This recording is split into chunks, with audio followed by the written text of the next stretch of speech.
Welcome back to Living 757. Now, here on the show, we always try to highlight and stay up with what's going on in the times. So we actually have a brand new segment that we like to start bringing to you starting today. Let's check this out.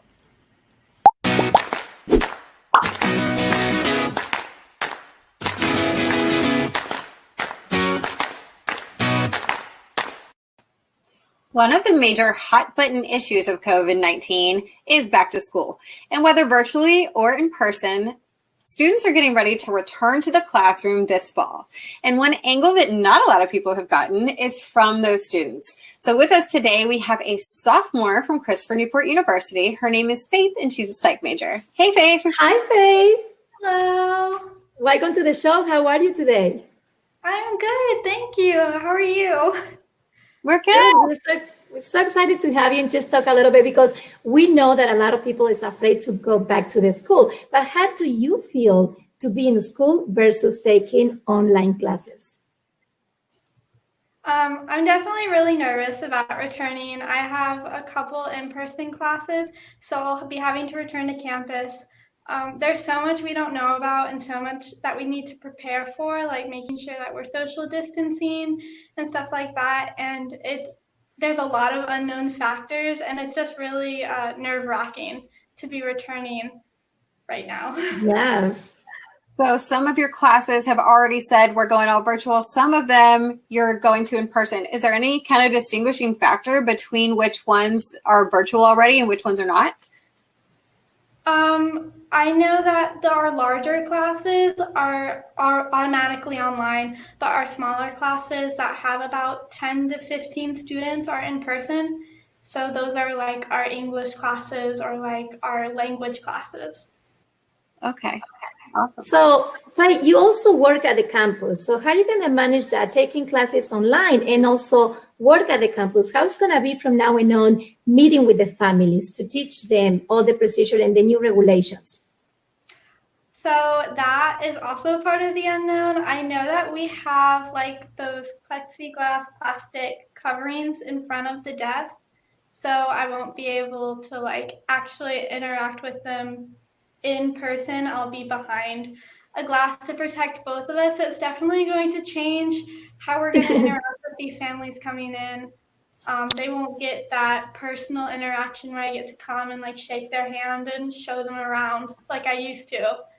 Yes, right, Ashley. I think everybody's going to change from now on, just not just back to the school. In general life, this is the new. Yeah, the new normal, as they say. New normal. So they're still letting students move into dorms, though, is what I'm hearing, right? Yes, I actually have. How do you feel about that? Huh? How do you feel about that? Because I know that there are a lot of communal areas in dorms. How are they handling lunch? I know that a lot of students get like a meal plan. How are they handling that stuff? So with dorms, a couple students have already moved in. What they're planning on doing is they're trying to space out students. So as students decide they're not coming back to campus, it'll start to become one student per room instead of like two people in a room like it normally is. Okay, smart. And then the dining, we have like 6 feet apart stickers for all the lines, and like only one person can sit at a table. Like they showed a video of it, and it's so different and it's so crazy.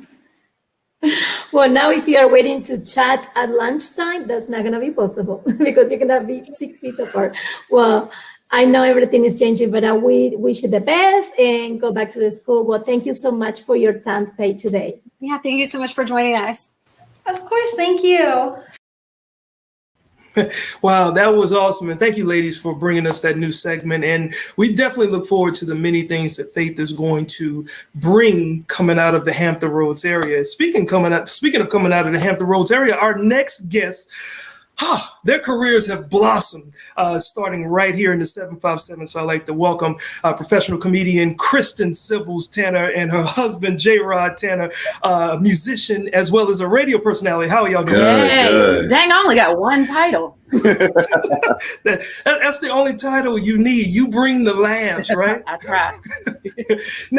Now, Kristen, you've had an opportunity to work with a bunch of mainstream superstar personalities, but recently you actually went on tour with the gossip queen Wendy Williams. I did. Did you get any dirt on her? How you No, doing? I didn't. And also, I don't want her to see this and offer me another job. It was really fun though. We only did one date, and then the tour kind of got canceled, but it was super cool. Okay. All right. Now, Jay, you're not a professional comedian, right? Not at But all. how you two met was very interesting. You surprised Kristen. You used the comedy platform. Can you briefly tell us about that? Yeah. Well, for our engagement, I told her I was going to be doing some stand-up comedy. Invited all her friends and family out, and I think I did pretty well. Not But at all. ultimately, the only thing I was looking for was a yes. She gave me that, and yeah, it was cool. I told him if he sucked at comedy, then I couldn't come back to that club anymore. Well, clearly she said yes, because I know that that's a huge fear. If you Oh, yeah. expose yourself and you become vulnerable, and then Right, all all of a those sudden, people. it's like, no. And embarrassing me on top of that. No.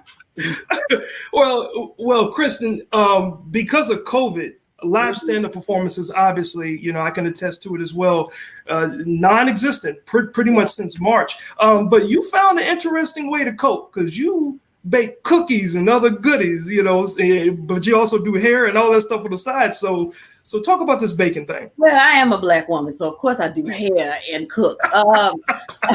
I've been baking cookies. I've been baking cookies to sell because, cookies are different. They're easy. I got kids. It's terrible because my husband's on keto. So Gained so much weight. yeah. But it's been going well.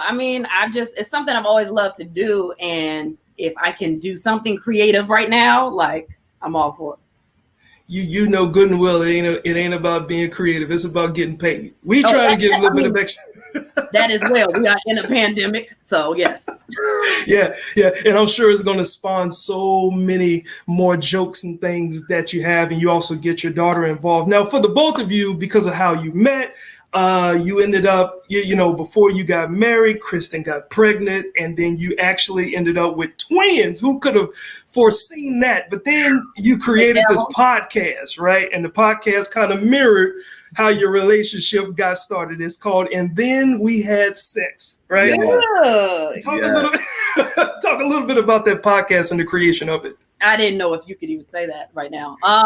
It's called "And Then We Had Sex," but it's really kind of a play on words because it can mean anything. To us specifically, it's like after we had sex, we immediately were together every day. We got pre-married.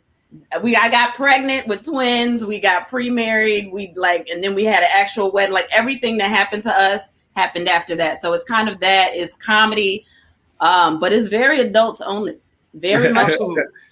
Absolutely. It is definitely for adults only. But the fact that you both, Jay, I know that you come from New York and you moved down here and you've been on the radio, I believe, Blazing Hot 91 as a radio personality. Kristen, your career started about 10 years ago here in the 757.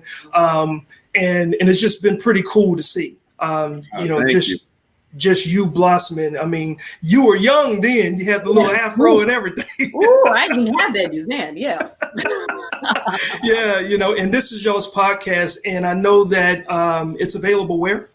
It's available on all streaming platforms, Spotify, Apple, Google Play, literally everything. And we're starting a YouTube channel as well. So Yeah. and Instagram, follow us on and Then We Had Sex. We're doing a lot of media there too. So Okay, yeah. good. Yeah. Well, before we go, we see your contact information, but real quick, my other co-host Ashley just had a baby. But what about? Do you have any advice for parents with twins? Sell Y'all them. never had twins before. Sell them. At least one, because you got one. That is actually If you one. miss one, the other one looked the same. Just look at him again. I don't know. Have a schedule for yourself and for your kids. That's it. You know, Quincy. Well, no, I don't, because I don't have twins. But you know what? No, we do appreciate y'all being a part of the show today, and thank you. And continue to make Hampton Roads the 757 proud by producing good products and good content for everybody. All right. Thank you. Thank you. Thank you. Thank you all. Look, and when we come back, we've got some music from the Fighting Jamesons. We don't want to miss this. Stay with us.